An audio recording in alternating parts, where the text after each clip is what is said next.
এই মুহূর্তের সবথেকে বড় আপডেট, বাংলার বাড়ি প্রকল্পে দুর্নীতি, কি শাস্তি হবে?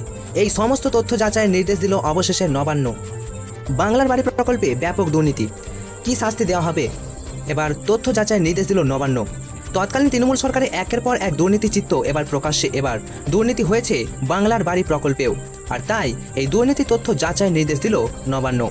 পঞ্চায়েত ও গ্রাম উন্নয়ন দপ্তরকে উপভোক্তাদের এই তথ্য যাচাইয়ের নির্দেশ দিল রাজ্য সরকার। অভিযোগ, বাংলার বাড়ি প্রকল্পে বহু অযোগ্য উপভোক্তা সুবিধা পেয়েছেন। কি শাস্তি দেওয়া হবে বিস্তারিত জানাচ্ছি আজকের এই ভিডিওতে। রিপোর্টে কি বলা হয়েছে? রিপোর্টে উল্লেখিত, সরকারি কোষাগারে বিপুল অর্থ এবার নয়-ছয় হয়েছে। উপভোক্তাদের তথ্য পুনরায় যাচাই করে রিপোর্ট দিতে হবে সংশ্লিষ্ট দপ্তরে আধিকারিকদের। দুর্নীতির ফাইল খুলছে বাংলার নতুন বিজেপি সরকার।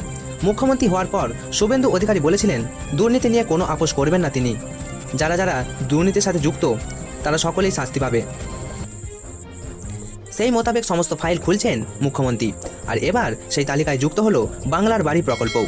কিভাবে দুর্নীতি হয়েছে, কাদের দুর্নীতি করে টাকা পাইয়ে দেওয়া হয়েছে, কারা জড়িত, এই সমস্ত তথ্য পুনরায় যাচাই করে রিপোর্ট দেওয়ার নির্দেশিকা জারি করেছে নবান্ন। নির্দেশিকায় বলা হয়েছে, রিপোর্টে অযোগ্য উপভোক্তাদের নাম উল্লেখ করতে হবে। এসআইআর ও এএসডিডি তালিকায় থাকা কেউ সুবিধা পেলে তাও রিপোর্টে জানাতে হবে। আর এই মাসের শেষের দিকে মুখ্য সচিবের দপ্তরে রিপোর্ট দিতে হবে। এমনই নবান্নের নির্দেশিকা পঞ্চায়েত ও গ্রামোন্নয়ন দপ্তরকে। Bureau report, news ACS Bangla.